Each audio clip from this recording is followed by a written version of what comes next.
राम राम। सभी लोगों को राम राम। और आज का हमारे रामायण के इस सेशन में सब लोगों का स्वागत है। तो हमने पिछला वाला जो सेशन किया था उसमें हमने 267 दोहा तक पढ़ा था, जिसमें हमने ये पढ़ा था कि भरत जो है वो गुरु से कहते हैं कि आप श्री राम को बोलिए कि वो वापस चलेंगे। श्री राम कहते हैं कि तुम गुरु कहते हैं कि तुम भरत तुम जो हो तुम श्री राम से कहो। और जब भरत श्री राम से कहते हैं तो श्री रामचंद्र जी कहते हैं कि तुम मेरे छोटे भाई हो, मैं तुम्हारी आज्ञा को टाल नहीं सकता हूँ, तुम जैसे बोलोगे वैसे ही होगा क्योंकि मैं तुम्हारे प्रेम के वश में हूँ। तो इस तरीका से तीनों में से कोई भी ये रेस्पॉन्सिबिलिटी को लेने को तैयार नहीं होता है। और इस तरीका से कोई भी उन श्री रामचंद्र जी को बोल ही नहीं पाता है कि आप वापस चलो। तो ये जो विवरण है, ये पूरा का पूरा जो विवरण है, जिसके अंदर में ये जो हमने अभी 2 दिन 3 दिन से जो पढ़ रहे हैं, ये सारा का सारा विवरण सिर्फ तुलसीदास जी की रामायण में है।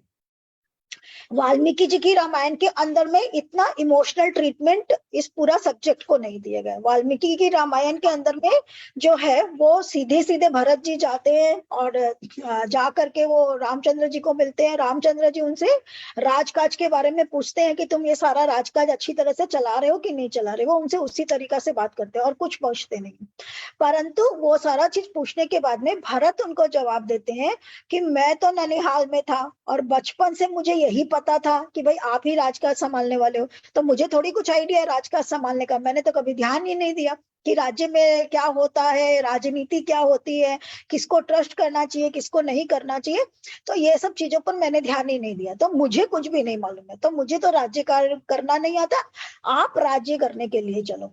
तो उसमें वो क्लियर कहते हैं। और उसके अंदर में एक इंसिडेंट है जिसके अंदर में वाल्मीकि रामायण में उसका वर्णन है कि भरत जब श्री रामचंद्र जी को मिलने आते तो वो भी मृग चर्म और पूरे के पूरे तपस्वी के वेश में ही उनसे मिलने के लिए आते। तुलसीदास जी की रामायण में ये विवरण शायद बाद में आएगा कि जब वो अयोध्या जाएंगे तब आएगा शायद, आई डोंट नो। जब हम लोग पढ़ेंगे तो धीरे धीरे वो हम लोग उसको पढ़ पाएंगे। वाल्मीकि रामायण में ये विवरण है कि पहले ही तपस्वी के वेश में ही वो उसको मिलने के लिए जाते हैं। वो पहले ही मृग की चर्म और बाल में वो लगा करके जटाजूट करके वो उनको मिलने के लिए जाते हैं। तब श्री राम उनको पूछते हैं कि भाई तुम ये तरह का वेश क्यों धारण करके रखे हो। तो कहते हैं कि अगर तपस्वी की तरह रहोगे और आप अगर वन में रहोगे तो मैं भी वन में ही रहूंगा, क्योंकि मुझे राजकाज करना नहीं आता है। तो जो राजकाज पिता ने इतना राज्य काज जो पिता ने फैलाया है, कहीं मैं उसको खराब ना कर दूं, कहीं मैं उसको बर्बाद ना कर दूं, तो इसलिए मैं राज का काम नहीं संभालने वाला हूं। मुझे राजनीति नहीं आती है और मुझे राज्य करना भी नहीं आता है। तो उसमें बड़ा मतलब एकदम स्ट्रेट द पॉइंट वर्णन है। और वाल्मीकि की तुलसीदास जी की रामायण में थोड़े भाव का और थोड़ा क्या बोलते हैं भावुकता का और इमोशंस को थोड़ा सा तुलसीदास जी ने ज्यादा, तो दैट इज द डिफरेंस। सब लोग अपने आप को थोड़ा सा म्यूट कर लीजिए। 2 मिनट मुझे एक चेक बुक में चेक साइन करना है। तब तक आप लोगों में से कोई कुछ पढ़ना चाहता है या कोई कोई भजन सुनाना चाहता तो प्लीज सुना दीजिए ना। मैं ये थोड़ा सा एक मिनट कर लेती हूँ, जरूरी 1 मिनट।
कोई भजन सुनाना चाहते क्या? मुझे 2 मिनट टाइम लगेगा। अनीता, रमा जी, कोई भी एक जन कोई भजन शुरू करी ना, जब तक मैं आती हूँ 2 मिनट में।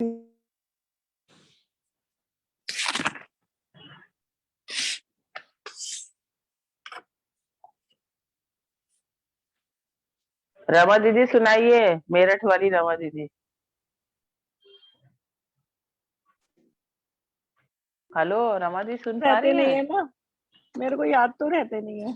अरे वो आप अपने वो अच्छे वाले सुनाइए ना, वो जो कैसे होते हैं, मतलब जिसको हम लोग बोलते हैं, क्या बोलते हैं हम लोग जिसको? एक में ना, रोज का जैसे हम पूजा करते हैं ना रोज की, हाँ गाते हैं ना, हाँ जैसे सुनाइए ना। तो उसमें जो हम भगवान का भोग लगाते हैं वही सुना रही हूँ, ठीक है। हाँ आ गिरधर गोपाल लाल तू आजा मोरे आंगना, माखन मिश्री तुझे खिलाऊं और झुलाऊं पालना। पालना आ और गिरधर गोपाल लाल तू आजा मोरे आंगना, माखन मिश्री तुझे खिलाऊं और झुलाऊं पालना। गंगा जल से कलश भरा है, दतवन दर्पण कंघा है, वस्त्र पहनाओ रंग रंगीला, मुझे लागे तू चंगा है। खेलन कूतन देऊं खिलौना, आना हो तो आवना, माखन मिश्री तुझे खिलाऊं और झुलाऊं पालना। आ गिरधर को पाल लाल तू आजा मोरे आंगना, माखन मिश्री तुझे खिलाऊं और झुलाऊं पालना। गंगा, सॉरी सब गड़बड़ हो गया। मैं तो अर्जी कर सकती हूँ, आगे मर्जी तेरी है, आना हो तो आसा बरिया, काहे करे फिर देरी है। सब गड़बड़ हो गया, सॉरी। कोई नहीं, आराम से सोच सोच के गाइए ना, कोई बात नहीं, होता है।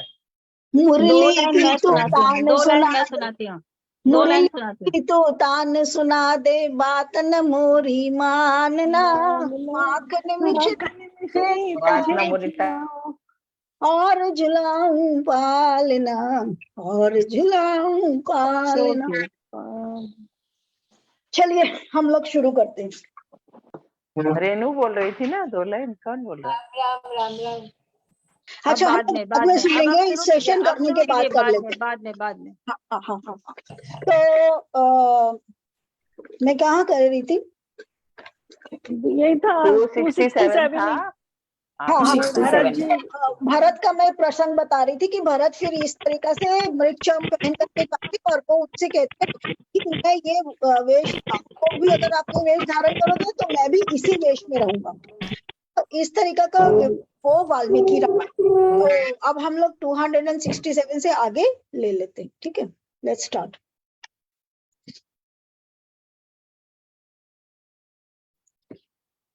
जाई निकट पहचान तरु, छाह समनि सब सोच, मागत अभिमत पाव जग, राव रंग भल पोच।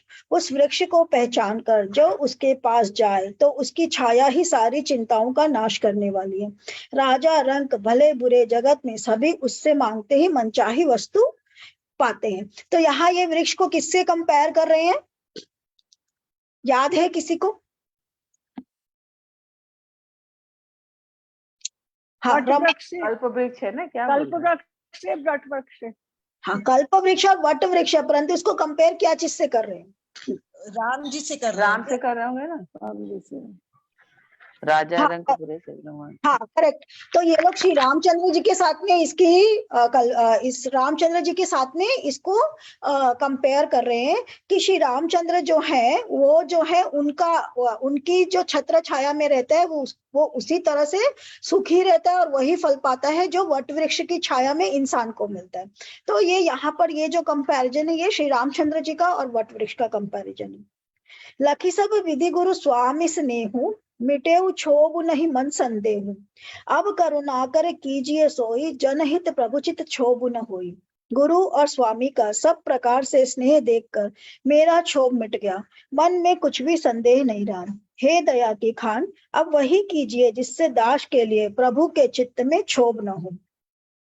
तो ये कह रहे, ये बात कौन कह रहा है? भरत कह रहे हैं कि गुरु और स्वामी का सब प्रकार से, गुरु यानी वशिष्ठ, और स्वामी यानी श्री रामचंद्र जी का स्नेह देखकर मेरा क्षोभ यानी मेरे मन के अंदर में जो भी चल रहा था वो सब मिट गया है। जो सेवक साहिब ही संकोची, निज निज हित चाही तासुमति पोची, सेवक हित साहिब सेवकाई, करे सकल सुख लोभ बिहाई। मैंने पहले भी बताया था कि बार बार ये साहिब शब्द को क्यों यूज कर रहे हैं Tulsidas ji. Sahib is not a Hindi word and sahib is also not a Sanskrit word, तो तुलसीदास जी क्यों यूज कर रहे मॉडर्न हैं? वर्ड है ना, सारी मुस्लिम वर्ड होगा। उर्दू शब्द है। करेक्ट।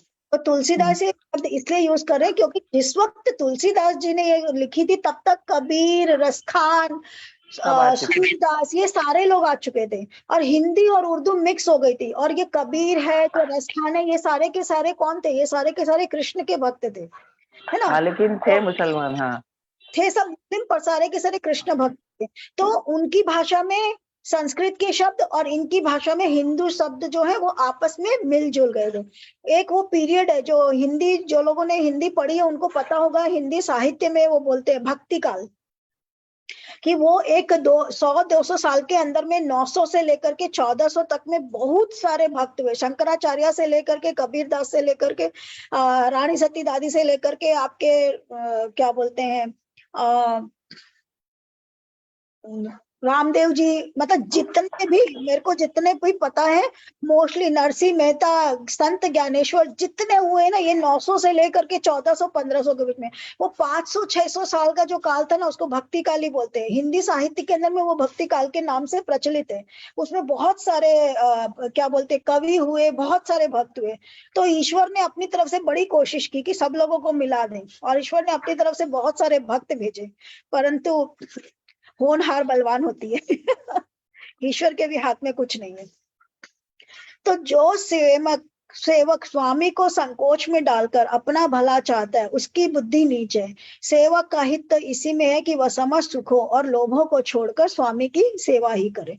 सेवक मीन्स भरत। स्वार्थ नाथ फिरे सबही का, किए रजाई कोट विधि मीका, यह स्वार्थ परमारथ सारू, सकल सुकृत फल सुगति सिंगारू। हे नाथ, आपके लौटने में सभी का स्वार्थ है और आपकी आज्ञा पालन करने में करोड़ों प्रकार से कल्याण है। यही स्वार्थ और परमार्थ का निचोड़ है। यह समस्त पुण्यों का फल और संपूर्ण शुभ गतियों का श्रृंगार है। देखिए, स्वार्थ और परमार्थ दोनों का डिफरेंस यहाँ पर कितने सुंदर से बता दिए। समझ में आया है किसी को? Anybody would like to explain it? हे नाथ, आपके लौटने में सभी का स्वार्थ है और आपकी आज्ञा पालन करने में करोड़ों प्रकार से कल्याण है। यही स्वार्थ और परमार्थ का सार्थ है। कोई बोलना चाहेगा? देखिए, अगर रामचंद्र जी लौट करके वापस आते हैं तो वो भी सही है, that is also not wrong. But Kusum aunty, आप जो बोल रहे हैं ना वो आपका आवाज घड़घड़ घड़घड़ हो रहा है। आपकी आवाज घड़घड़ हो रही है। आवाज नहीं आ रही है, घड़घड़ ही आ रहा है, आवाज नहीं आ रहा है। आपका आवाज नहीं आ रहा आंटी, घड़घड़ आ रहा है। तो देखिए कि अगर श्री रामचंद्र जी वापस नहीं जाते हैं, वापस आ जाते हैं तो वो भी अच्छा ही है, परंतु उसमें क्या है, वो स्वार्थ होगा। उनको वापस ले जाना स्वार्थ होगा, क्योंकि श्री रामचंद्र जी के वापस जाने से किसका भला होगा? सिर्फ अयोध्या वासियों का भला होगा। और परमार्थ यानी सारे जग का भला किसके अंदर में होगा? जब श्री रामचंद्र जी वन के अंदर में रहेंगे, तब न जाकर के रावण का युद्ध, रावण को वो कर पाएंगे और तब न जाके राक्षसों का वध होगा। तो वो परमार्थ है। तो सही ये भी है और सही वो भी है, परंतु दोनों में डिफरेंस यही है। दिस इज व्हाट, जब हम कोई भी डिसीजन लेते हैं तो हमारे सब डिसीजन इसी के बेसिस पे होते हैं, स्वार्थ और परमार्थ। स्वार्थ और परमार्थ से हमको जब चूज करना होता है तो हम परमार्थ को नहीं चूज करते हैं, हम स्वार्थ को चूज करते हैं। तो हम स्वार्थ को चूज करके हम जो हमारे स्वार्थ के लिए जो अच्छा होता है ना, हम वो कार्य करते हैं। इसलिए यहाँ पर ये बोल रहे हैं कि स्वार्थ और परमार्थ का सार है, समस्त पुण्यों का फल और संपूर्ण शुभ गतियों का श्रृंगार है। तो यही दोनों का डिफरेंस है, गलत कोई सा भी नहीं है। एक में आपका भला हो रहा है और एक में पूरे संसार का भला। That is the only. तो ये ठीक है। सानुज पठी मोहि बन, देव एक विनती सुनि मोरी, उचित होई तस करब बहोरी, तिलक समाज साज सबुआना, करी सुफल प्रभु जो मनु माना। हे देव, आप मेरी एक विनती सुनकर फिर जैसा उचित हो वैसा ही कीजिए। रास तिलक की सब सामग्री सजाकर लाई गई है, जो प्रभु का मन माने तो उसे सफल कीजिए। अब भरत क्या कह रहे हैं कि रास तिलक की सारी सामग्री लेकर के आया हूं, अगर आपका मन हो तो आप इसको सफल करो। That is in Tulsidas ji Ramayan. Valmiki Ramayan में वो क्लियर कट बोल देते हैं, भैया मेरे से नहीं होगा, तुम संभालो, तुम्हारा राज तुम जानो, मैं नहीं संभालने वाला हूं। तो ये डिफरेंस है थोड़ा। सानुज पठई मोहि बन, कीजिए सबहि सनाथ, नतर फेर यही बंधु दो, नाथ चलाओ मैं साथ। छोटे भाई शत्रुघ्न समेत मुझे वन में भेज दीजिए और सबको सनाथ कीजिए, नहीं तो किसी तरह भी हे नाथ लक्ष्मण और शत्रुघ्न दोनों भाइयों को लौटा दीजिए और मैं आपके साथ चलूं। ये प्रपोजल भी वाल्मीकि रामायण में नहीं, that is only in Tulsidas ji Ramayan. नतरु जाहि बन तीनिउ भाई, बहुरिय सीय सहित रघुराई, जेहि विधि प्रभु प्रसन्न मन होई, करुणा सागर कीजिए सोई। अथवा हम तीनों भाई वन चले जाएं और हे श्री रघुनाथ जी आप श्री सीता जी सहित लौट जाइए। हे दया सागर, जिस प्रकार से प्रभु का मन प्रसन्न हो वही कीजिए। तुलसीदास जी ये सारा इसलिए कह रहे हैं क्योंकि ये सारे भाव किसके मन में आ रहे हैं? तुलसीदास जी के मन में आ रहे हैं। दिस इज नॉट कि भरत के भाव है, ये एक्चुअल में देखा जाए तो तुलसीदास जी के भाव है। अभी 2 दिन पहले मैं वो क्या बोलते हैं डिवाइन सूत्रम के अंदर में एक चैप्टर को वो कर रही थी, ट्रांसलेट कर रही थी। तो उसके अंदर में महाराज पृथु जो होते हैं वो भगवान जब उनको दर्शन देते तो उनसे कहते हैं कि भगवान मुझे कुछ नहीं चाहिए, मुझे सिर्फ आप अपनी शरण में ले लीजिए। फिर वो उनसे कहते हैं कि भगवान मैं आपकी शरण में आ जाऊंगा और मैं ही आपकी सेवा करने लगूंगा तो लक्ष्मी जी क्या करेंगी? फिर लक्ष्मी जी का कोई काम नहीं रहेगा, तो कहीं लक्ष्मी जी मुझसे नाराज ना हो जाए, तो आप उनको संभाल लीजिएगा। सो मतलब वो वर्णन जो था दैट वाज सो ब्यूटीफुल कि भक्त के भाव है कि अगर वो जैसे एक होता है ना भाव जिसको बोलते हैं, तो वो भाव इतना सुंदर था, मेरे को वो भाव में मैं खो गई कई देर तक कि कितना सुंदर भाव है ना कि मन में इंसान के कितनी चीजें चलती है और भक्ति जो भक्त होता है उसके में कितने तरह के भाव आते रहते हैं कि ये सही ये गलत, ऐसे हो जाएगा वैसे हो जाएगा। So it was a beautiful one कि मैं अगर सेवा करूंगा तो लक्ष्मी जी नाराज हो जाएंगी और लक्ष्मी जी अगर नाराज हो जाएंगी तो उसको फिर आपको ही संभालना पड़ेगा क्योंकि लक्ष्मी जी चंचला है, उनको मैं तो संभाल नहीं सकूंगा, तो आप उनको संभालना प्रभु।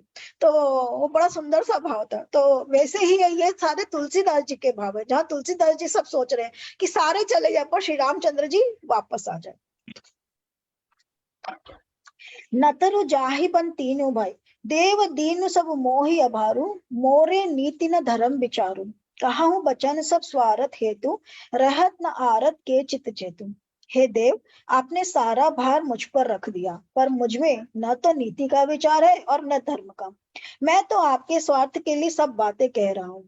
आर्त मनुष्य के चित्त में चेत नहीं रहता, आर्त मनुष्य के चित्त में चेत नहीं रहना, यानी कि जो मनुष्य दुखी है उसके मन में उसको ज्ञान का कम मतलब समझ नहीं आता क्या करें, भला बुरा सोचने की शक्ति नहीं रहती है। तो मैं तो वैसे ही दुखी हूं, तो मेरे तो सोचने समझने की शक्ति है नहीं, तो आपकी सोचने समझने की शक्ति है, तो आप ही जो सही हो वो आप करो।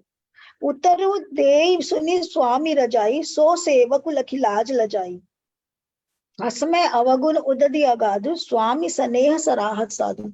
स्वामी की आज्ञा सुनकर जो उत्तर दे, ऐसे सेवक को देखकर लज्जा भी लजा जाती है। मैं अवगुणों का ऐसा अथाह समुद्र हूँ, किंतु स्वामी स्नेह व साधु कहकर मुझे सराहते हैं।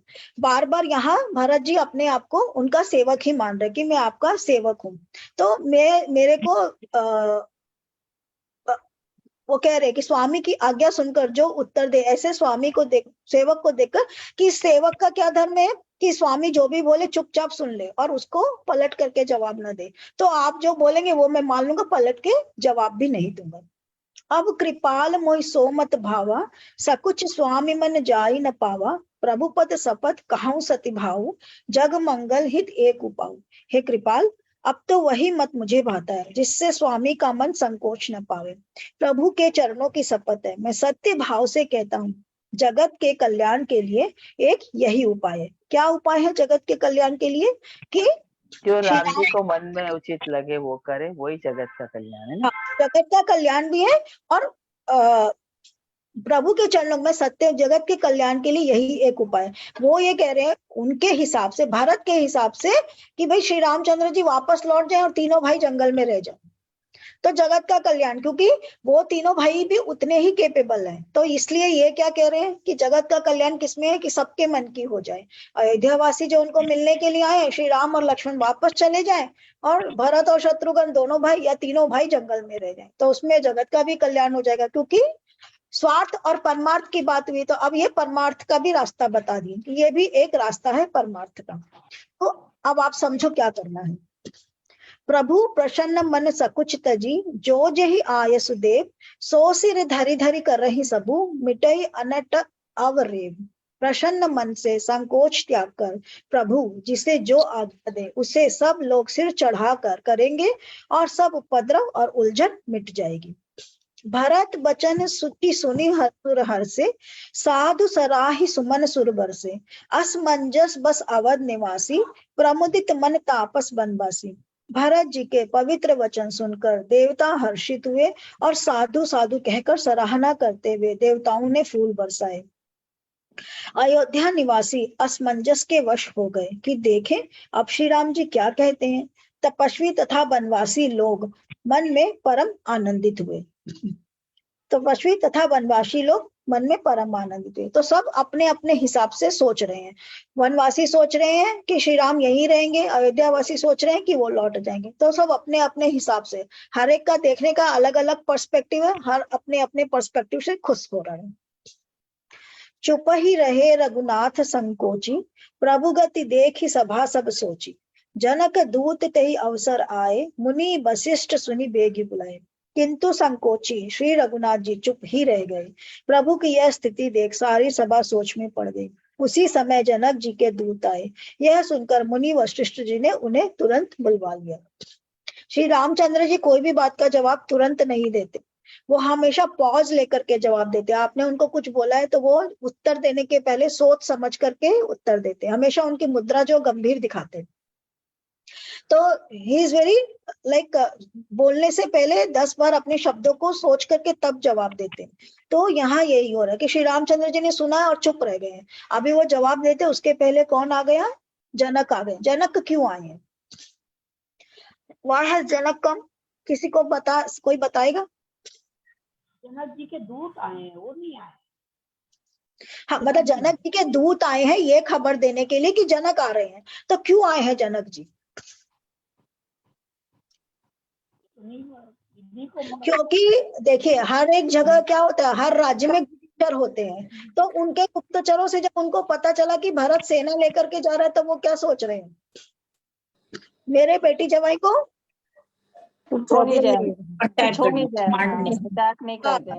हाँ, तो वो अपने बेटी जवाई का सपोर्ट करने के लिए अपनी सेना लेकर के आए। तो इसलिए वो वहां पर आए, इसलिए इनका आना यहाँ पर दिखा रहा है कि इसी समय जनक वहां आ जाते हैं। करी प्रणाम तिन राम निहारे, वेश देखि भय निपट दुखारे। दूतन मुनिबर बूझी बाता, कहाहूँ विदेह भूप कुशलाता। उन्होंने प्रणाम करके श्री रामचंद्र जी को देखा। उनका देश देखकर वे बहुत ही दुखी हुए। मुनि श्रेष्ठ वशिष्ठ जी ने दूतों से बात पूछी कि राजा जनक का कुशल समाचार को। आप लोग बोलते हैं ना, विवाह हो जाने के बाद में पीहर वालों से क्या लेना देना। देखिए उस जमाने में भी पीहर वाले ही पहले आकर के खड़े हो गए कि सीता जी का जो मायके वाले हैं वो आकर के कहाँ खड़े हो गए कि भैया मेरी बेटी तकलीफ में है तो हम जाएं पहले, है ना। तो मायका छूटता है? कभी नहीं छूटता है। जब सीता जी का नहीं छूटा तो हम लोगों का और आपका कैसे छूटेगा, है ना। सुनी सकुच आई नाई महिमा था, बोले चरबर जोरे हाथा। बूझब राउर सादर साई, कुशल हेत सो भयं गुसाई। यह सुनकर सकुचाकर पृथ्वी पर मस्तक नवाकर वे श्रेष्ठ दूत हाथ जोड़कर बोले, हे स्वामी आपका आदर के साथ पूछना यही है गोसाई कुशल का कारण हो गया। ये सारी की सारी बातें कौन कह रहे हैं? जनक जी के दूत कह रहे हैं। नाहित कौशल नाथ के साथ कुशल गई नाथ, मिथिला अवध विशेष ते जब सब भयवनाथ। नहीं तो हे नाथ कुशल क्षेम तो सब कौशल नाथ दशरथ जी के साथ ही चली गई। यहाँ तो सारा जगत ही अनाथ हो गया, किंतु मिथिला और अवध तो विशेष रूप से अनाथ हो गए। तो किसी भी राजा के जाने से सारा का सारा पृथ्वी में एक इंसान की कमी तो हो ही गई है, परंतु अवध और मिथिला के लिए तो एक परिचित चला गया है। कौशल पति गति सुन जन कौरा, भे सब लोक शोक बस बोरा, जेहि देखे ते समय विदेहु, नाम सत्य अस लागन के। अयोध्या की गति सुनकर जनकपुर वासी सभी लोग शोकवश बावले हो गए। उस समय जिन्होंने विदेह को देखा, उनमें से किसी को ऐसा न लगा कि उनका विदेह नाम सत्य है। उनका नाम विदेह है, किनका नाम है विदेह? जनक जी का। जनक जी का। जनक जी का नाम विदेह क्यों है? मतलब वो का संसार से- शरीर कहते हैं कि उनको संसार में रह के भी संसार से कोई मतलब नहीं था, विदेही है वो। हाँ, अपना काम करते हैं लेकिन उनको मतलब जिसको संसार के अंदर में अपने शरीर को दृष्टा की तरह देखते हैं। जैसे हम लोग कोई भी काम, जैसे हम लोग पिक्चर देख रहे हैं तो हम यहाँ बैठे हुए पिक्चर चल रही है ना, तो वैसे ही अगर आप जो भी कार्य कर रहे हो, आप सोच रहे हो कि ये काम मैं नहीं कर रहा हूँ, ये मेरे शरीर के द्वारा हो रहा है, ये जो कुछ भी हो रहा है मैं इस जन्म में इस आत्मा के द्वारा इस शरीर का निर्वाह करने के लिए कर रहा हूँ। तो देन यू गेट द गति ऑफ विदेह, बिकॉज आपको वो शरीर से कोई लेना, आपको चोट लगी आपको फर्क ही नहीं पड़ रहा है, आपका शरीर में कुछ भी हो रहा आपको फर्क ही नहीं पड़ रहा। क्यों? आप सोच रहे हो ये देह का तो कुछ आनी जानी नहीं है। So that particular type of thing is known as Videh. तो हो गया। अयोध्या की गति सुनकर जनकपुर वासी शोकवश बावले हो गए। मतलब वहां पर वो लोग हैं सारे के सारे पर है जनकपुर में, परंतु अयोध्या की उनको सारी खबर है ना। तो अयोध्या की सारी खबर कैसे है? वहां कोई टेलीफोन नहीं है, टेलीग्राम नहीं है, कोई टीवी नहीं है, कैसे खबर है? गुप्तचरों से खबर। तो अयोध्या के जनकपुर के जो गुप्तचर है वो अयोध्या में रहते हैं, तब वहां से उनको सारी खबर मिलती रहती है कि ऐसा ऐसा वहां हो गया है, कि भाई श्री राम को वनवास मिल गया है, राजा जो है उन्होंने प्राण छोड़ दिए। ये सारी की सारी बुरी खबरें अयोध्या से जनकपुर तक पहुंच गई, और सुन करके जनक जी जो है वो वैसे हो गए, मतलब शोक में बावले हो गए। तो उनका नाम विदेह था, तो उस लोगों को लग रहा क्या उनका नाम विदेह जो है वो सही है, क्या शोक उनको हुआ। रानी कुचाली सुनत नर पालई, सूझ न कछु जस मनि बिनु ब्यालई, भरत राज रघुबर रनबासु, भा मिथिलेश हृदय हरासु। रानी की कुचाल सुनकर राजा जनक जी को कुछ सूझ न पड़ा, जैसे मणि के बिना सांप को नहीं सूझता। फिर भरत जी को राज्य और श्री रामचंद्र जी को वनवास सुनकर मिथिलेश्वर जनक जी के हृदय में बड़ा दुख हुआ। तो यहाँ सांप को हमेशा मणि के साथ बताते हैं। आपको जान करके आश्चर्य होगा कि ब्रह्मा जी ने जब सृष्टि की रचना करी तो पहले उन्होंने सांप को बनाया, उसके बाद मनुष्यों की रचना हुई। दैट ओल्ड, सांपों का जो लोक है वो इतना पुराना है। तो इसीलिए आप देखते हैं कि शंकर जी के गले में सांप है, विष्णु जी जो है वो शेषनाग के ऊपर में, शैया के ऊपर में है। तो हर जगह सांप का इसलिए क्योंकि ब्रह्मा की पहली रचना में वो है। सिर्फ मतलब देवताओं की रचना करने के बाद में उन्होंने पहले सांपों की रचना करी, उसके बाद मनुष्य का शरीर का रचना हुआ है। So it is very interesting. तो रानी की कुचाल सुनकर जागा को कुछ सूझ नहीं पड़ा। नृप बूझे बुध सचिव समाजु, कहा हूँ विचारी उचित का आजू, समुझी अवध असमंजस दो, चली की रही न कछु कछु हो। राजा ने विद्वानों और मंत्रियों के समाज से पूछा कि विचार कर कहिए आज क्या करना उचित है। अयोध्या की दशा समझकर और दोनों प्रकार से असमंजस जानकर चलिए या रहिए किसी ने कुछ नहीं कहा। तो राजा ने भी अपने मंत्रियों और विद्वानों से मंत्रणा करी कि मुझे अब क्या करना चाहिए। तो चलिए या रहिए कुछ समझ में नहीं आया। मतलब जैसे यहाँ पर सारे के सारे टालम टोल जवाब दे रहे, वहां भी सबने टालम टोल जवाब दिया, किसी की समझ नहीं आया कि क्या करना उचित होगा। नृपहि धीर धरि हृदय विचारी, पठये अवध चतुर चरचारी, बूझी भरत सति भाव कुभाऊ, आयहु बेगिन होई लखाऊ।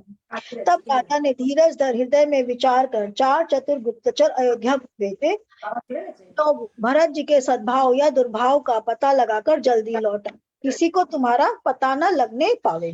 तो यहाँ पर बोल रहे हैं कि वो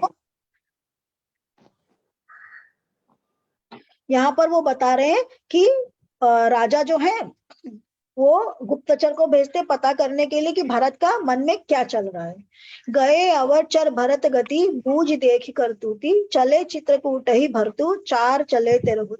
गुप्तचर अवध को गए और भरत जी का ढंग जानकर और उनकी करनी देखकर जैसे ही भरत जी चित्रकूट को चले वे तिरहुत को चल दिए। तो भारत का क्या करने वाले रुख, मन का तो किसी को पता नहीं है ना कि किसी के मन में क्या चल रहा है, क्योंकि भरत अगर सेना लेकर के जा रहे हैं तो निषाद राज, कुह राज सभी तो उनको गलत समझ रहे हैं। तो अगर जनक जी उनको सही समझेंगे इसकी कोई भी गारंटी नहीं है ना। तो जैसे ही वो उनके लिए चले, गुप्तचर मिथिला को चले गए कि वहां से जनक जी को जाकर ये खबर दे दे।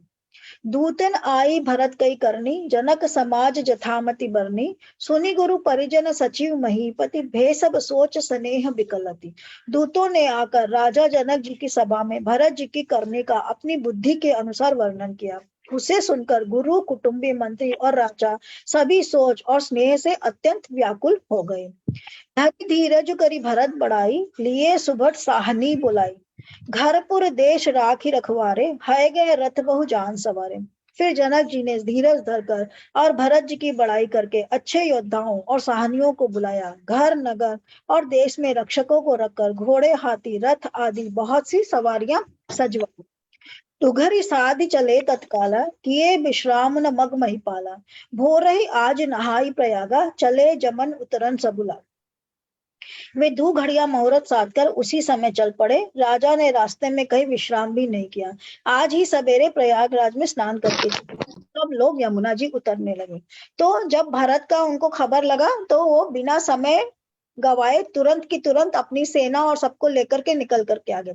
इसमें ये बता रहा है कि उनको भरत जी के स्नेह का पता चल गया था, फिर भी वो अपनी सेना लेकर के आए। परंतु वाल्मीकि रामायण में एक क्लियर वर्णन है कि जब उनको पता चलता है कि भरत सेना लेकर के जा रहा तो उनको समझ में नहीं आता है कि उनको क्या करना चाहिए, तो वो भी अपनी सेना लेकर के निकल चलते हैं कि अगर जरूरत पड़ा तो कम से कम मैं साथ में हूँ। तो मैं दोनों में डिफरेंस है, वाल्मीकि रामायण का ट्रीटमेंट में और तुलसीदास जी की रामायण का ट्रीटमेंट।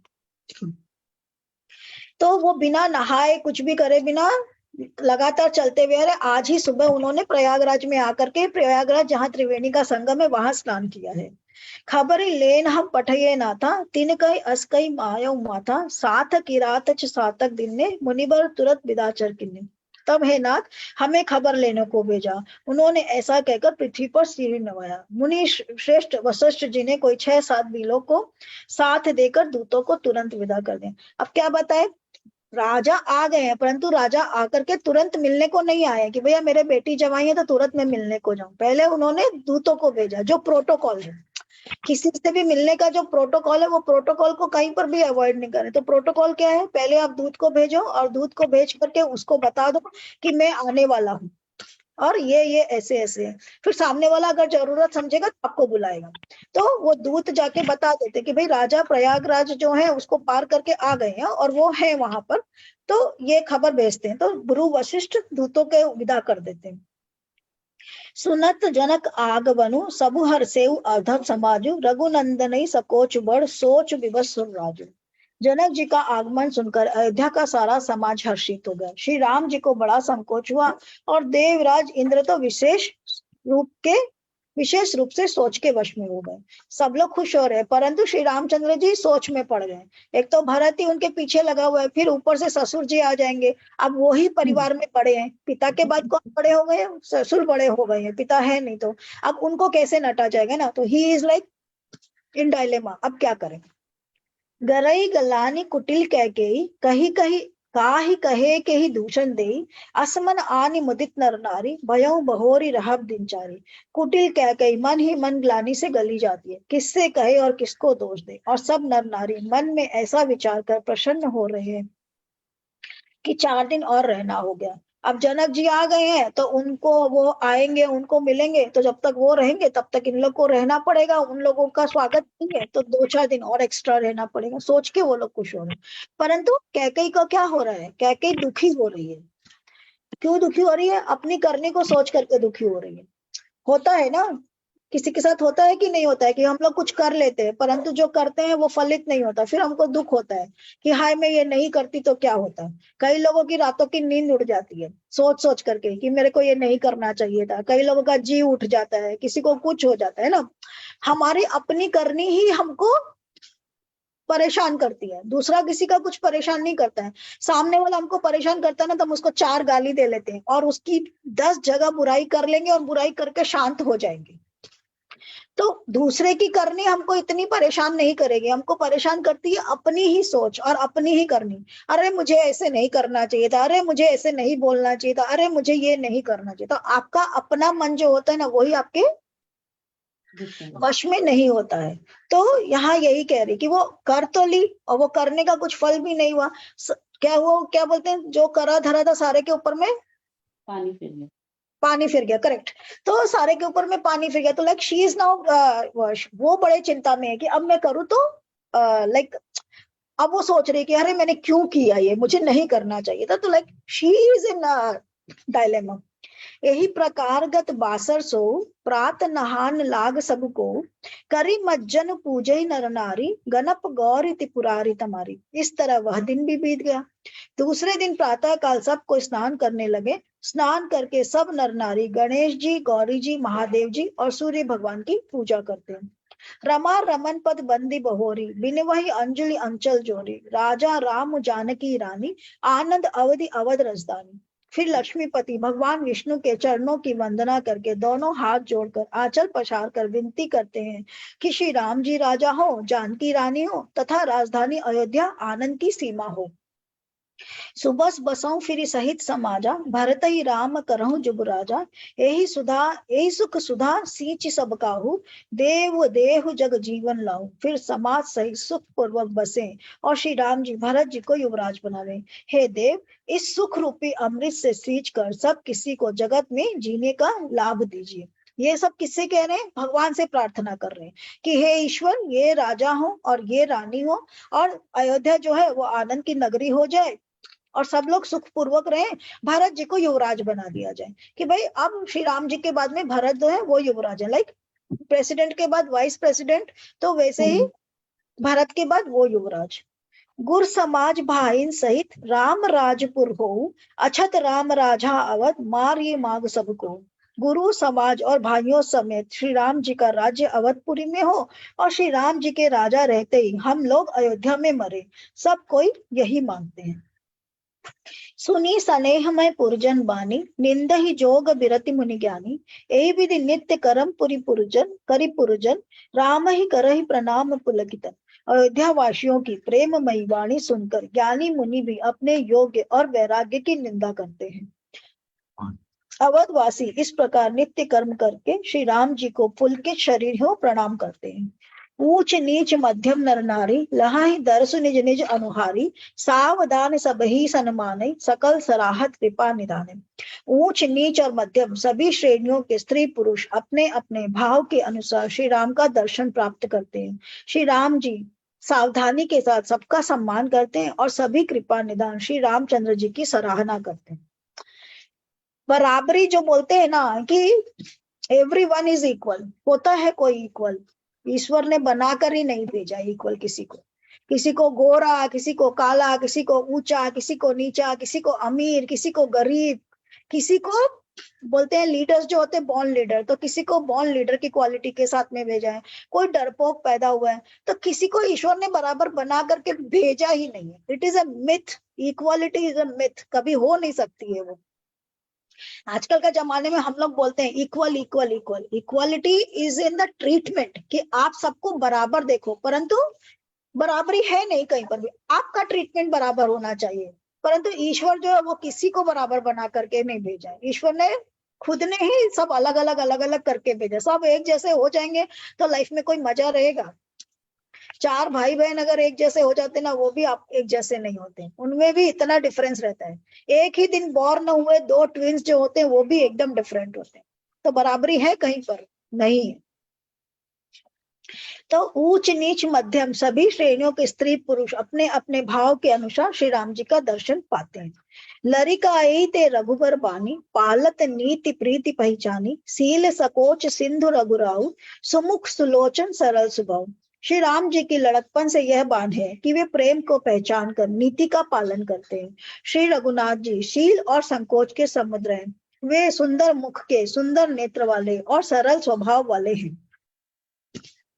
श्री राम जी की लड़कपन से ही यह बान है कि वे प्रेम को पहचान कर नीति का पालन करते हैं। लड़कपन से यानी जब से वो युवा हुए तब से उनकी यह पहचान है कि जैसे जैसे वो बड़े होने लगे उनको ये आइडिया था कि मुझे किसके साथ कैसे बिहेव करना है। प्रोटोकॉल, शिष्टाचार, मैनर्स, ये सब चीजें जो हम बोलते हैं ना कि मैनर्स होने चाहिए, ये होने चाहिए, सारी चीजें उनमें कूट कूट कर भरी हुई थी।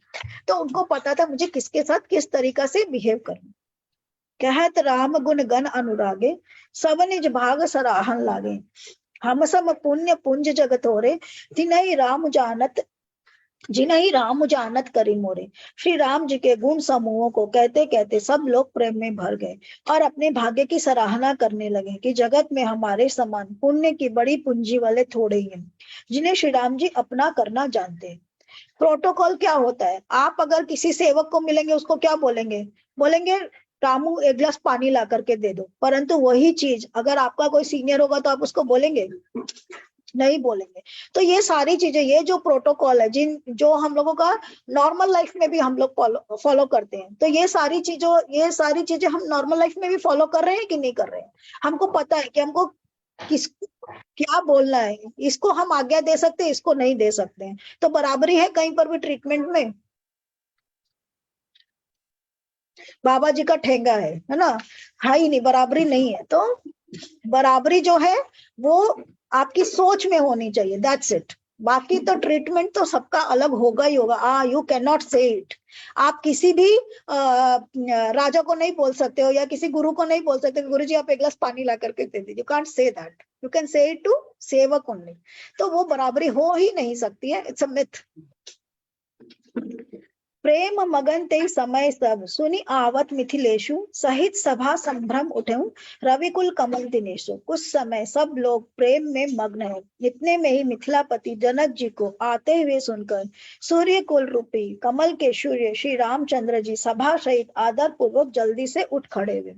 अब ये आ रहे हैं, कौन आ रहे हैं? जनक जी आ रहे हैं। जनक जी क्यों आ रहे हैं?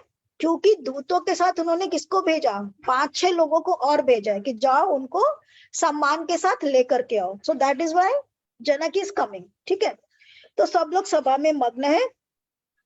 आते सुनकर सूर्य कुल रूपी कमल के सूर्य श्री रामचंद्र जी सहित सभा सहित आदर पूर्वक जल्दी से उठ खड़े हुए।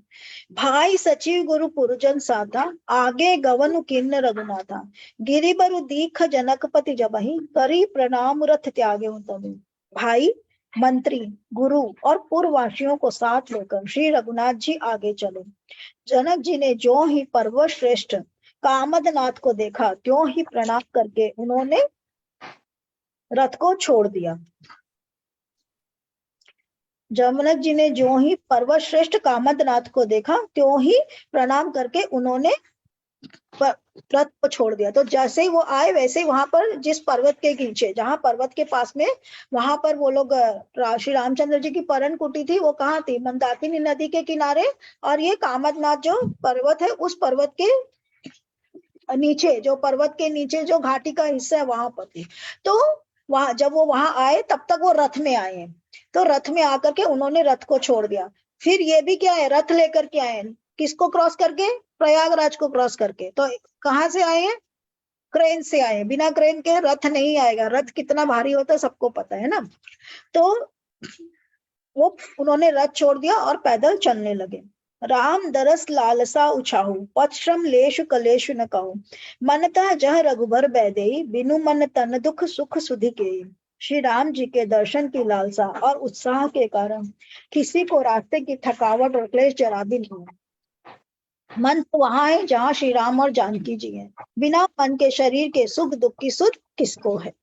आवत जनक चले एहि भांति, सहित समाज प्रेम मति माती, आए निकट देखी अनुरागे, सादर मिलन परस्पर लागे। जनक जी इस प्रकार चले आ रहे हैं। समाज सहित उनकी बुद्धि प्रेम में मतवाली हो रही है। निकट आए देखकर सब प्रेम में भर गए और आदर पूर्वक आपस में मिलने लगे। तो पास में आए तो आप किसी को आता है तो क्या करते हो? जाने को बारात आती है तो सब लोग मिलने के लिए आगे बढ़ के जाते कि नहीं जाते? तो वैसे जब ये लोग आए हैं तो सब मिलने को आगे जा रहे हैं और आपस में प्रेम से मिल रहे हैं।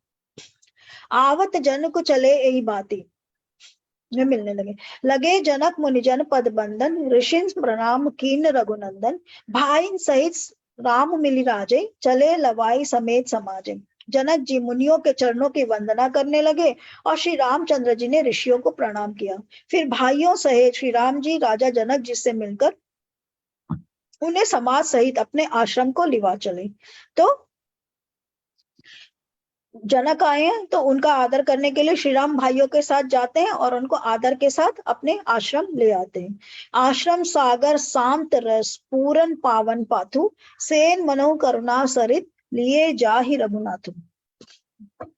लिए जाहि रघुनाथु। श्री राम जी का आश्रम शांत रस रूपी पवित्र जल से परिपूर्ण समुद्र है। जनक जी की सेना मानो करुणा की नदी है, जिसे श्री रघुनाथ जी आश्रम रूपी शांत रस के समुद्र में मिलाने के लिए ले जा रहे हैं। देखिए यहाँ फिर एक मेटाफर है, सुंदर सा वर्णन है। श्री राम जी का आश्रम शांत रस रूपी पवित्र जल से परिपूर्ण समुद्र है। जनक जी की सेना मानो करुणा की नदी है, जिसे श्री रघुनाथ जी आश्रम रूपी शांत रस समुद्र में मिलाने के लिए ले जा रहे हैं। तो नदी किससे जाकर के मिलती है? समंदर से जाके मिलती है। तो श्री रामचंद्र जनक जी की जो सेना है वो नदी है और श्री रामचंद्र जी का जो आश्रम है वो समुद्र की तरह है। तो ये नदी जो है उस सेना में मिल जाएगी तो उसी में मिलकर के समुद्र में हो जाएगी।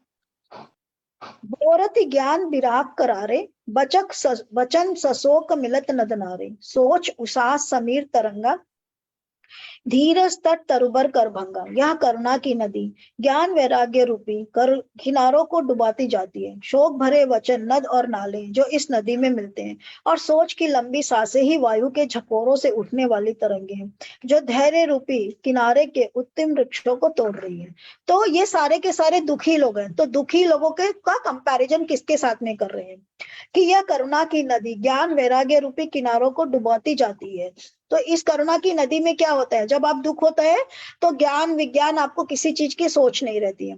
तो इसलिए कह रहे हैं कि ज्ञान वैराग्य रूपी किनारों को डुबा देती है कि कहीं ज्ञान है कहीं वैराग्य, इससे किसी को मतलब नहीं है। दुख की जब दुख की धारा बहती है तो आप सब भूल जाते हो। शोक भरे वचन नद और नाले हैं जो इस नदी में मिलते हैं।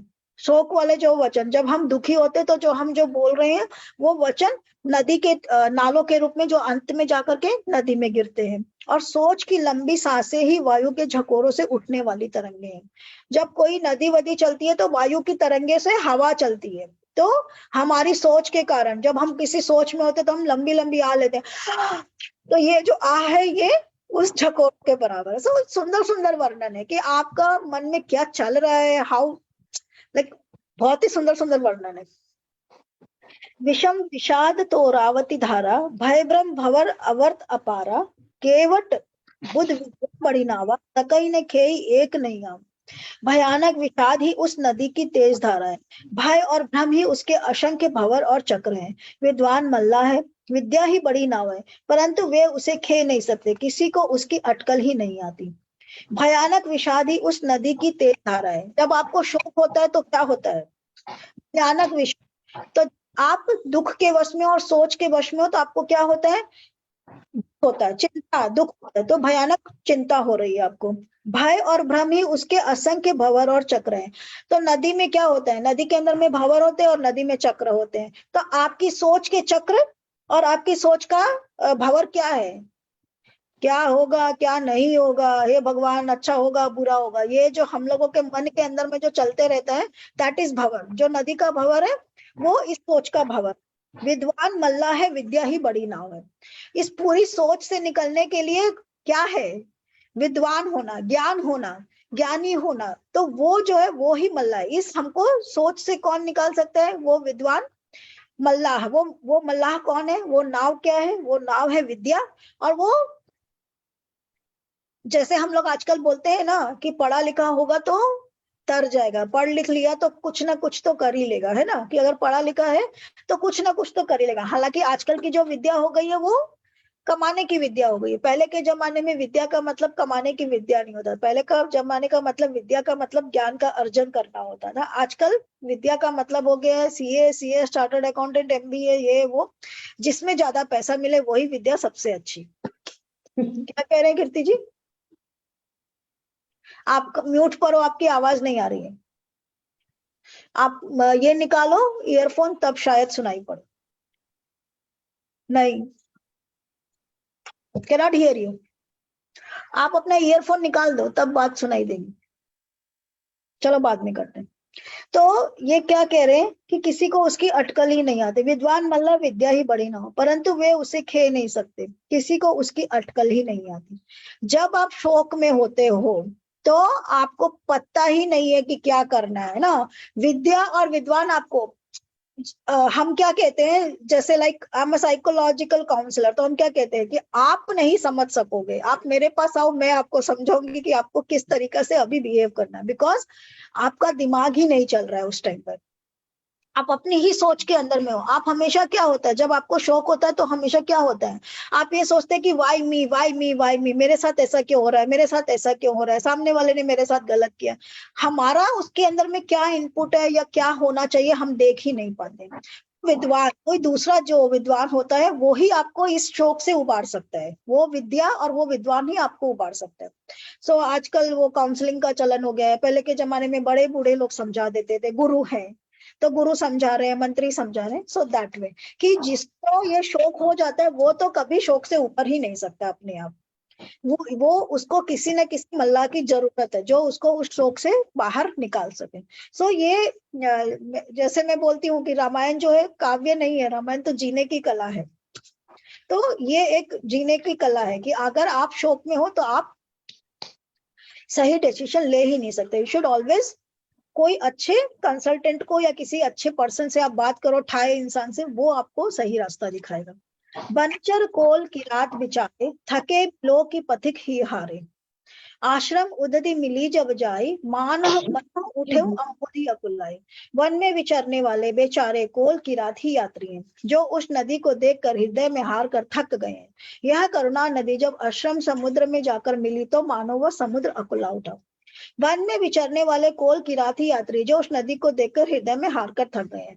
अगर आप दुखी हो तो आपको दुखी देख करके कौन दुखी हो रहा है? परिवार वाले, हस्बैंड, बच्चे, जो आपके करीबी हैं वो आपको देख देख करके दुखी हो रहे हैं। तो आप ये वन में विचरने वाले कोल की रात यात्री हैं। तो अगर आप खुद से कंपेयर करो तो अगर आप दुखी हो तो आपके आसपास का सारा माहौल में ये सारे लोग दुखी हो जाते हैं। यह करुणा नदी जब आश्रम समुद्र में जाकर मिली तो मानो वह समुद्र अकुला उठा। और जब इतनी सारी करुणा उस समुद्र में जाती तो समुद्र में क्या होता है, एक बार तो समुद्र में भी भूचाल आता है ना, क्योंकि आप इतने ज्यादा दुखी हो। तो आप बहुत ज्यादा दुखी हो और आप किसी विद्वान के पास में भी जाकर के अगर उससे भी बात करोगे तो एक बार उसके भी मन में भूचाल आएगा कि ये कितना दुखी है। So it is all beautiful comparison. And मेरे को बहुत ज्यादा इसके साथ में कनेक्टिविटी फील होती है, बिकॉज ये हम लोग हर रोज हैंडल करते होते हैं लोगों को, तो ज्यादा समझ में आता है। शोक बिकल दो राज समाजा, रहा न ज्ञान न धीर जुलाजा। भूप रूप गुणशील सराही, रोवहि शोक सिंधु अवगाई। दोनों राज समाज शोक से व्याकुल हो गए, किसी को न ज्ञान रहा, न धीरज और न लाज ही रही। राजा दशरथ जी के रूप गुण और श्लील की सराहना करते हुए सब रो रहे हैं और शोक समुद्र में डुबकी लगा रहे हैं। एक ये वाला छंद 276 तक कर ले, है ना? तो हाँ, अब गाहि शोक समुद्र सोचे, नारी नर व्याकुल महा। द्वै दोष सकल सरोष बोले, बाम विधि की नो कहा। सुर सिद्ध तापस जोग जन, मुनि देखी दशा विदेह की। तुलसी न समरथ को जो तरी सके सरित स्नेह की। शोक समुद्र में डुबकी लगाते हुए सभी स्त्री पुरुष महान व्याकुल होकर सोच कर रहे हैं। वे सब विधाता को दोष देते हुए क्रोध युक्त होकर कह रहे हैं कि प्रतिकूल विधाता ने यह क्या किया। तुलसीदास जी कहते हैं कि देवता, सिद्ध, तपस्वी और मुनिगणों में कोई भी समर्थ नहीं है जो उस समय विदेह की दशा देखकर प्रेम की नदी को पार कर सके। तो again this description is in Tulsidas ji की रामायण, क्योंकि वो भाव को ज्यादा प्रधानता देते हैं। तो वो कह रहे हैं कि विदेह जो है ये सब देख करके और उनका वो मतलब इट इज वेरी लाइक ये पॉसिबल नहीं है कि विदेह जो है वो किसी को दोष देंगे, बिकॉज उनका नाम ही विदेह इसलिए है क्योंकि वो बहुत ज्यादा समझदार इंसान है। तो वो किसी को दोष देंगे या वैसा हो नहीं सकता। परंतु तुलसीदास जी ने ये कल्पना की है कि इतना जो अच्छा इंसान है वो भी श्री रामचंद्र जी के साथ हुआ अन्याय को देख करके वो भी अपने आप को बस में नहीं कर सका। सो ये उनका एक थिंकिंग है, उन्होंने ऐसे सोच करके ये लिखा है कि वो क्रोध होकर के कह रहे हैं कि विधाता ने ये क्या कर दिया, हे भगवान ये सब क्या हो गया, ये माता ने क्या कर दिया, तुम्हारे साथ बुरा होगा। So these are all Tulsidas ji का सोच है, जो वो कह रहे हैं कि जनक जी भी इस तरीका से प्रवचन करते हैं और बोलते हैं कि ये अमित उपदेश जाता लोगन मुनि बरन, धीरज धरी नरेश कहे वशिष्ठ विदेह सुन। जहाँ तक श्रेष्ठ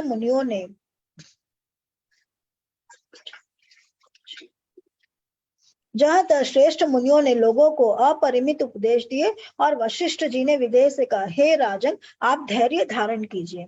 तो सारे लोग मिलकर के जब शोक कर रहे हैं तो इन सबको धीरज बंधाया किन्होंने, वशिष्ठ जी ने राजा को, और बाकी के संत मुनियों ने इनकी प्रजा को शोक दिखाया।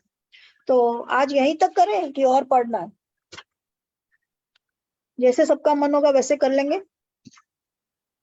एक और कर लूं क्या? एक और पढ़ लें 276 277, ठीक है ना? कि छोड़ दूं? सबको जाना आना है, शादी वादी है तो छोड़ देते हैं। कीर्ति जी आप अपना निकाल दो तभी होगा। नहीं आप उससे डिस्कनेक्ट करो आपका फोन से। तो एक और पढ़ लेती हूँ, कोई कुछ कह नहीं रहे तो एक और पढ़ लेती हूँ। जासु ज्ञान रवि भवनिसी नाशा, वचन किरण मुनि कमल विकासा, तेहि की मोह ममता निराई, यह सी राम स्नेह बढ़ाई। जिन राजा जनक का ज्ञान रूपी सूर्य भव रूपी रात्रि का नाश कर देता है और जिनकी वचन रूपी किरणें मुनि रूपी कमलों को खिला देती है, क्या मोह और ममता उनके निकट भी आ सकते हैं?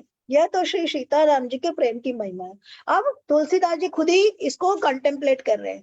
पहले वो खुद ही कह रहे हैं कि वो मोह के वश हो गए और वो बड़ा वो करने लगे। अब वो अपनी बात को खुद ही काट रहे हैं क्योंकि उनको पता है कि इट इज नॉट पॉसिबल। तो वो क्या कह रहे हैं कि जिन राजा जनक का ज्ञान रूपी सूर्य रूपी रात्रि का नाश कर देता है, जिनका वचन किरणें मुनि रूपी कुंभलों को खिला देती, क्या मोह और ममता उनके निकट भी आ सकते हैं?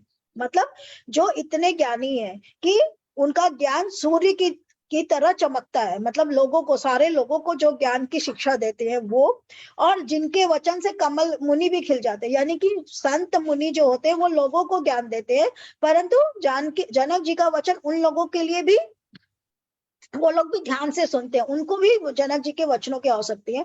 ऐसे समझदार और ऐसा जो बुद्धिमान जनक जी है, क्या वो ऐसा कभी बोल सकते हैं? परंतु वो श्री रामचंद्र जी के प्रेम के वश होकर के ऐसा कह रहे हैं। ये तुलसीदास जी अपने आप को ही बोल रहे हैं और अपने आप को ही कॉन्ट्राडिक्ट कर रहे हैं।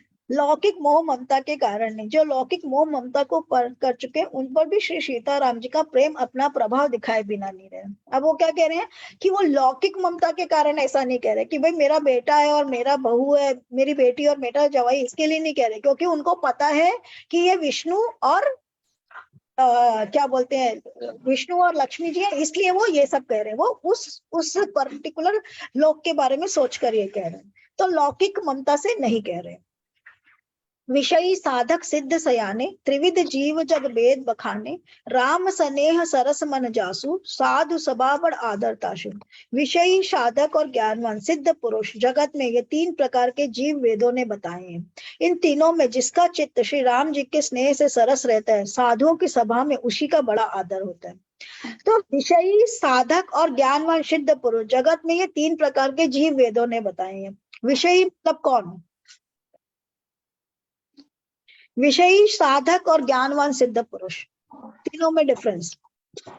जो आपको मेरा आवाज आ रहा है? नहीं, हाँ आ रहा है, आप बोलिए। आप मुझे लगता है जो शारीरिक है ना, भौतिक है, वो विषयी है।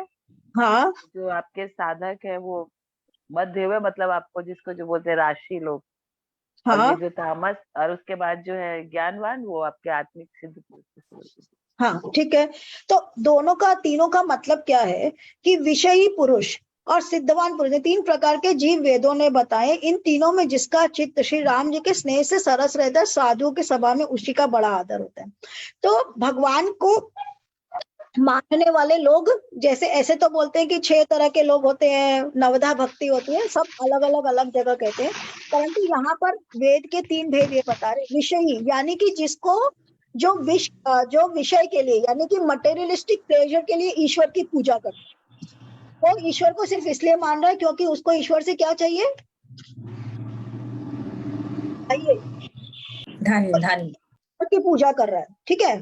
तो दैट इज विषय, यानी कि हे भगवान मेरा ये काम हो जाएगा तो मैं इतने रुपए का प्रसाद चढ़ाऊंगा, हे भगवान मेरा ये काम हो जाएगा तो मैं वैष्णो देवी तक पैदल आऊंगा, हे ईश्वर मेरा ये काम हो जाएगा तो मैं ऐसे करूंगा। That is what, that is विषय। क्योंकि आप ये संसार के अंदर में सुख चाहते हो, इसके लिए आप ईश्वर की पूजा कर रहे हो। भौतिक सुख के लिए जो भी चीज है ना, भौतिक सुख के लिए या किसी भी कामना के लिए। तो आपको कोई वही डिजायर है, जो डिजायर ये संसार को आपके लिए बेटर कर देगी, तो जब आप उसके लिए ईश्वर की पूजा करते हो, दैट इज विषय। साधक, साधक मतलब कौन हुआ? साधक मतलब वो जिसको सही और गलत का पता है, ठीक है। तो जो पता है, जिसको पता है कि मुझे सत्य के मार्ग पर चलना है, मुझे सत्य के मार्ग पर चल करके सारे कार्य करने हैं, सत्य का मार्ग जो है हमको ईश्वर के प्रति ले जाएगा। मेरे ये कर्तव्य है, एज ए वैश्य मेरा ये कर्तव्य है, एज ए ब्राह्मण मेरा ये कर्तव्य है, एज ए ये मेरा ये कर्तव्य है, और मुझे योग करना है और ये करके अपने शरीर को ये स्वस्थ रखना है। तो इस तरीका से मुझे ईश्वर की साधना करनी पड़ती है, करनी है।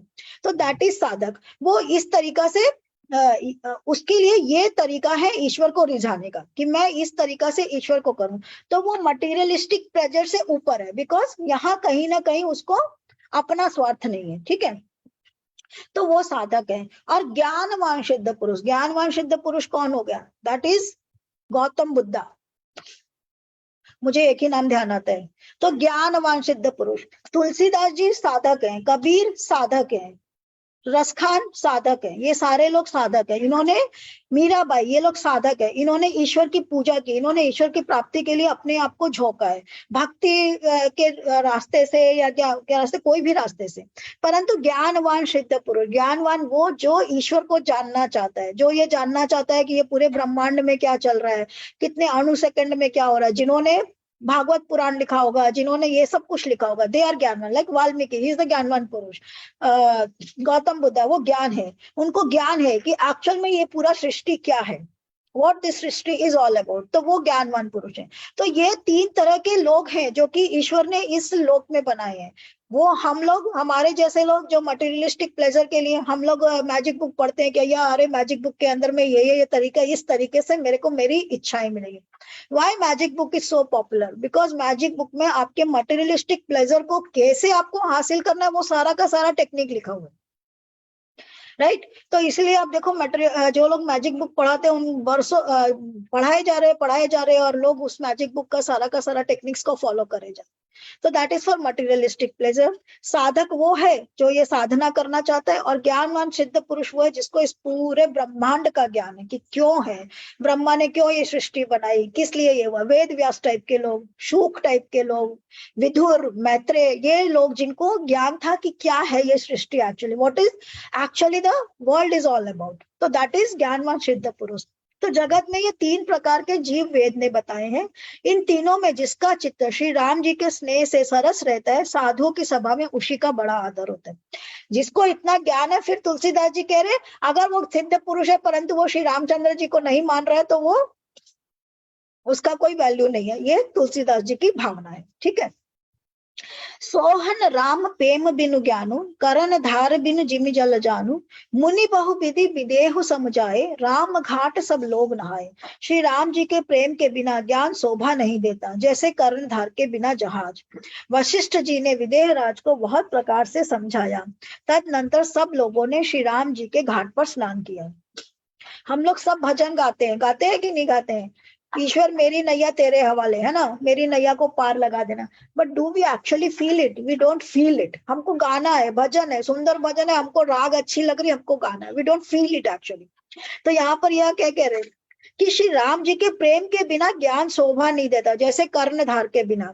जहाज जो है, जहाज का पायलट नहीं है तो जहाज क्या है? जो जहाज को चलाता है, जहाज का कैप्टन जो भी चला रहा है, मल्ला जो भी चला रहा है, उसके बिना जहाज बेकार है। तो वैसे ही श्री राम जी के प्रेम के बिना ज्ञान शोभा नहीं देता। अगर आपको सारे ब्रह्मांड का ज्ञान है परंतु आपको ईश्वर के प्रति प्रेम नहीं है, श्री रामचंद्र जी के प्रति छोड़ो, किसी भी ईश्वर के प्रति अगर आपको प्रेम नहीं है, आपको ज्ञान है परंतु आपको प्रेम नहीं है ईश्वर के लिए, तो वो ज्ञान भी बेकार है। वशिष्ठ जी ने विदेह राज को बहुत प्रकार से समझाया। तदनंतर सब लोगों ने श्री राम जी के घाट पर स्नान किया। ये सारी बातें यहाँ पर तुलसीदास जी क्यों कह रहे हैं? वो जस्टिफाई कर रहे हैं कि जनक जी जो है वो ऐसा क्यों करे, वो ऐसे क्यों बोले, वो क्यों करे, क्योंकि वो सारे ज्ञानी है बट ऑल द सेम उनका ईश्वर के प्रति प्रेम है। तो आप कितने भी ज्ञानी हो, प्रेम रस आपके अंदर में सूखना नहीं चाहिए। सो तुलसीदास जो वो प्रेम को महत्व देते हैं, तो वो इसके लिए कह रहे हैं कि प्रेम जो है वो सबसे इंपॉर्टेंट है। सकल लोक संकुल नर नारी, सो बासरु बीते बिन बारी, पशु खग मृगा नकीन आहारू, प्रिय परिजन कर कौन विचारू। स्त्री पुरुष सब शोक से पूर्ण थे, वह दिन बिना ही जल के बीत गया। पशु पक्षी और हिरणों तक ने कुछ आहार नहीं किया, तब प्रियजनों एवं कुटुंबियों का तो विचार ही क्या किया जाए। दो समाज निमिराजू, रघु राजू नहाने प्रात, बैठे सब बट बिटप तर, मन मलिन कृष्ण। निमि राज जनक जी और रघुराज राम चंद्र जी तथा दोनों ओर के समाज ने दूसरे दिन सवेरे स्नान किया और सब बढ़ के वृक्ष के नीचे जा बैठे। सबके मन उदास और शरीर दुबले हैं। आज यहीं तक। तो अब सारे के सारे एक जगह बैठ गए हैं। अब असेंबली होगी और फिर असेंबली के अंदर में डिसीजन होगा कि भाई श्री रामचंद्र जी अल्टीमेटली रहेंगे तो यहीं पर, किसी के भी कहने से वो जाएंगे नहीं। तो आज यहीं तक आज का सेशन। अब हम लोग जो भी लोगों को जाना हो, जिनको जल्दी हो, वो लोग जा सकते हैं। थोड़ा सा आज लंबा खिंच गया। कोई